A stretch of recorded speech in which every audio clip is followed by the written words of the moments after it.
Central FEDSE, a través de su dirigente Joel Ayala, valoró la contundente respuesta inmediata a la limitante impuesta por la segunda sala de la Suprema Corte de Justicia de la Nación, en donde determina que se sustituye la aplicación de los salarios mínimos por la afectación que representa la Unidad de Medidas Actualizadas, UMAS.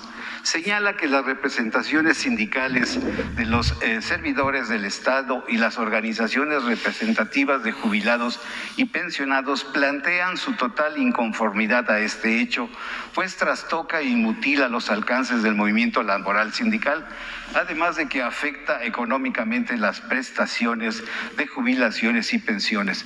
La pregunta es, ¿qué factores financieros y económicos se requieren para que se haga su compromiso de llevar a cabo una acción económica compensatoria adicional para consolidar la prestación referida? ¿Y para cuándo se implemente, presidente? Bueno, en primer lugar, se tiene que tomar en consideración que estas reformas se hicieron en el periodo neoliberal.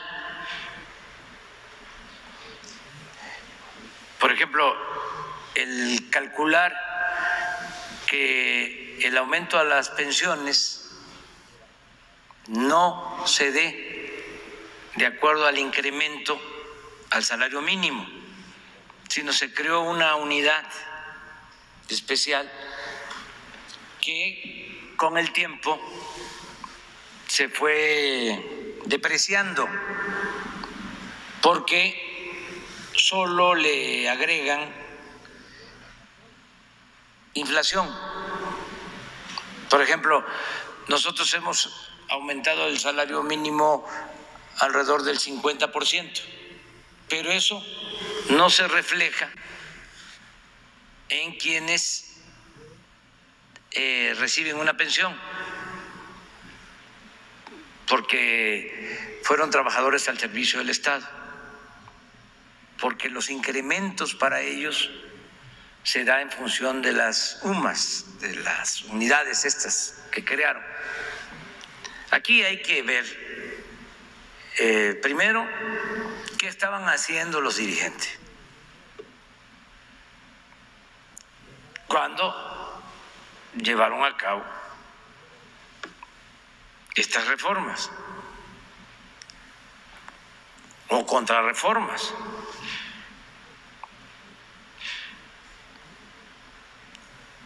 Desde luego que se hicieron todos estos cambios y se afectó a los trabajadores. Es lo mismo de lo de las AFORES, que no solo se entregan las pensiones de los trabajadores a las administradoras privadas, sino que el cobro de comisiones fue excesivo. Se cobraban más comisiones en México que en otros países del mundo. Entonces, en el caso de las AFORES, teníamos dos posibilidades para enderezar el entuerto, reparar el daño. Una era regresar al sistema anterior, es decir, desaparecen las AFORES y las pensiones se manejan desde el Estado. Había esa posibilidad. La otra,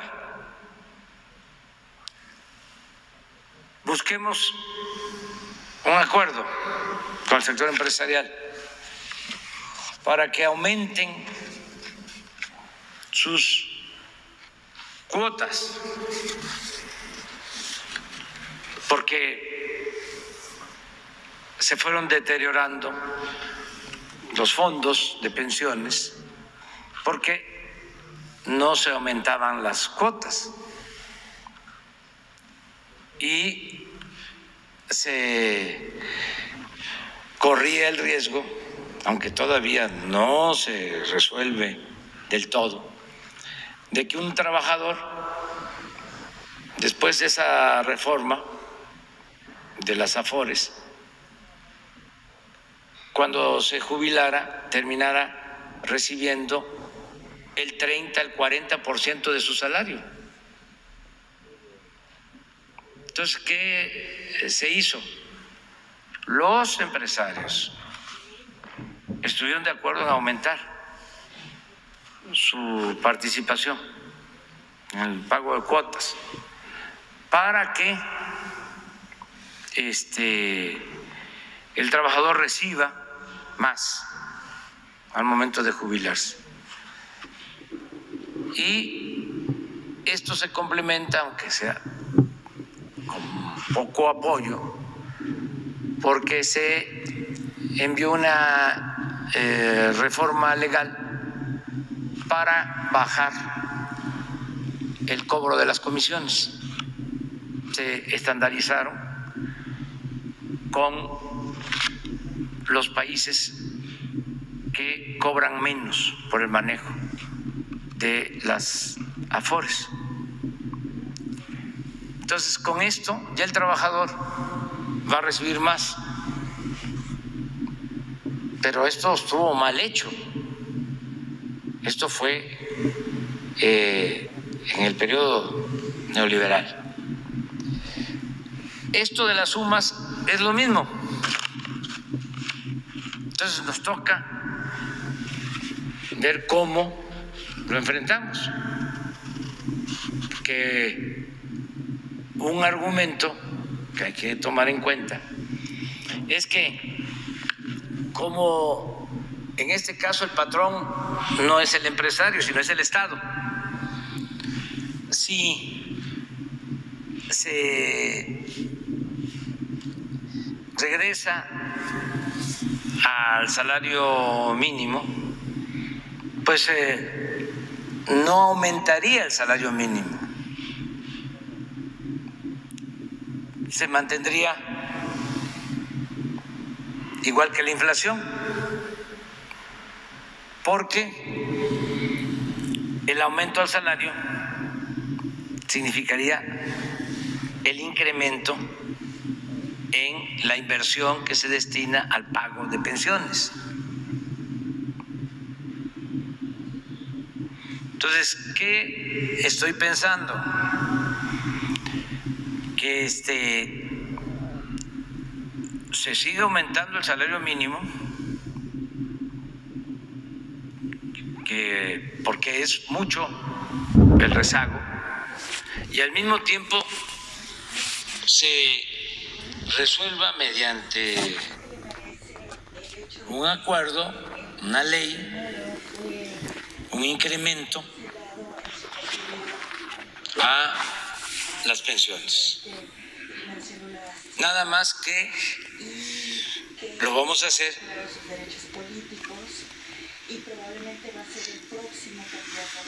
poco a poco, porque nos va a significar destinar recursos del presupuesto con este propósito. Y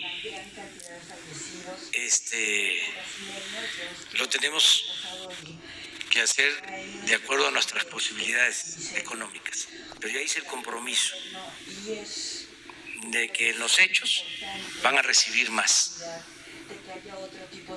los pensionados. Nuria.